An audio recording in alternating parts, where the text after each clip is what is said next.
Chris, we're at Straven Hotel for Frets, and we're doing a show with with yourself, with the Bathers and Cowboy Mouth and Sugartown, which I guess is a wee bit of a sort of redux of the From Marina with Love show that was done a long, long time ago in the Tramway Theatre.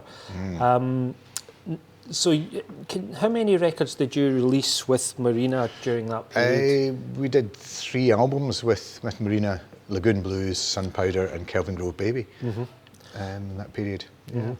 And did you? Obviously, there's a very stylistic look with the Bathers albums. So, did was that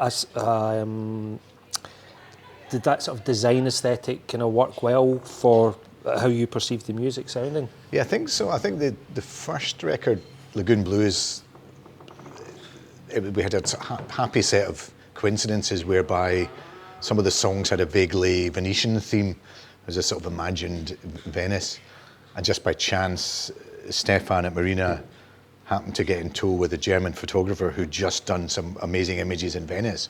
So we said, oh, hang on, let's marry up the two things. So that ended up leading to the front cover of the Lagoon Blues. So it was a kind of fortuitous occurrence, and it really set it seemed like the perfect image for the front of the album. And going on from there, I was really pleased with. I think on the second one they took a snapshot of me in the Kelvin Grove Museum, which ended up being the front of Sunpowder, and it just seemed to work. And the very strong aesthetic they had on their design work, really, really nice. And they make a nice set of 3 albums when you see them together.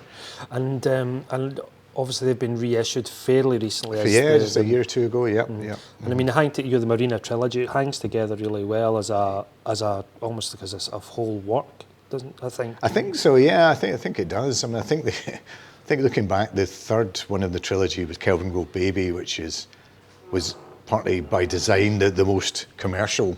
It's not really. I mean, the grand scheme of things, it's not very commercial, but relatively speaking.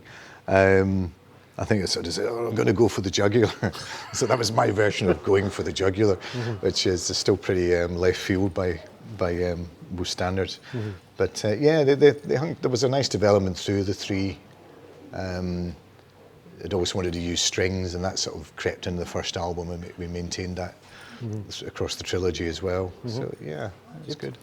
And I guess the lineup tonight with the 3 Marina bands performed at the Tramway Theatre with when was it, 95 or something? 95, something like 95, maybe 6. So it was like the From Marina with Love. Do you have any memories of those shows?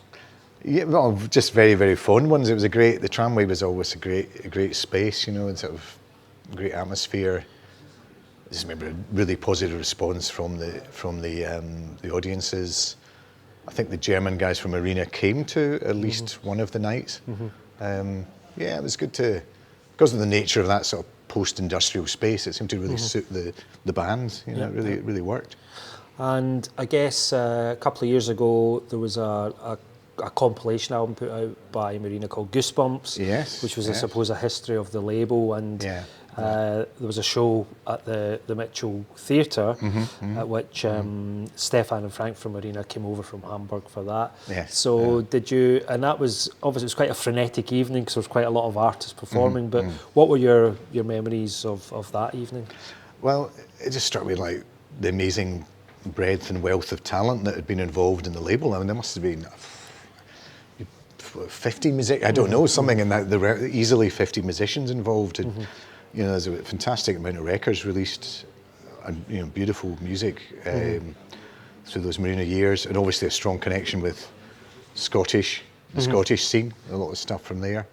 So it was eclectic, but there was something, there's some overriding quality that bonded the whole exercise together. Yeah, I know. I think I totally agree with vibe, that. For all the diversity, it was just something. Okay, this sounds like it was on Marina. I was saying to Graham in an earlier interview, it almost felt like the whole evening was a tribute concert to Frank and Stefan and to Marina Records. And it was lovely that they came over for it. Oh, very much so. Yeah, it was unusual to get that sort of opportunity to, I don't know, you know, you've been with major records. There's not quite an equivalent of in the major record world, but it doesn't work with like an that, indie label identity.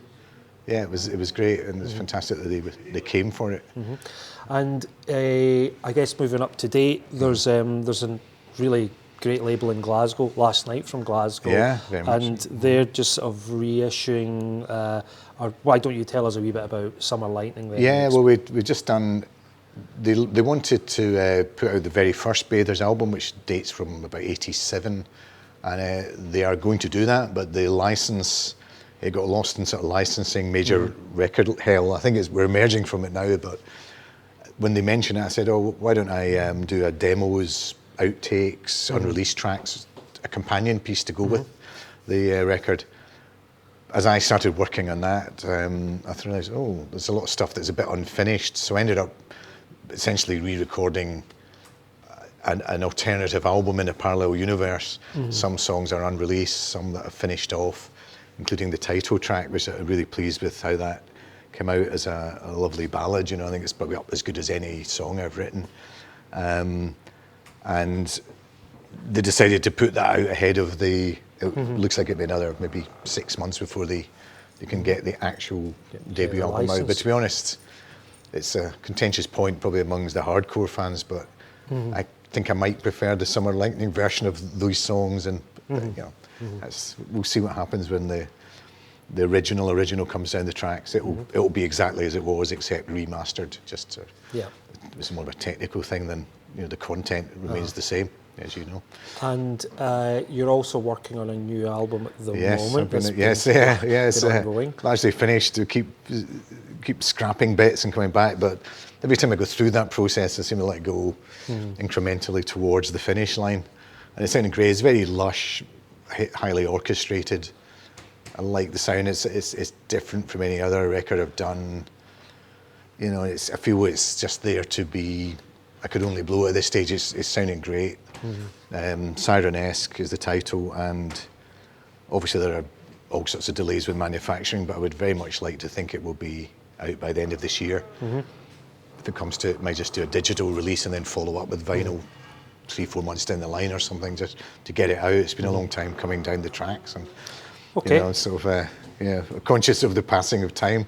We're talking about Tramway, 30 years ago almost now. I would say 25, but another 5 have slipped away. So, okay, well that was great. Thanks very much, Chris. Pleasure.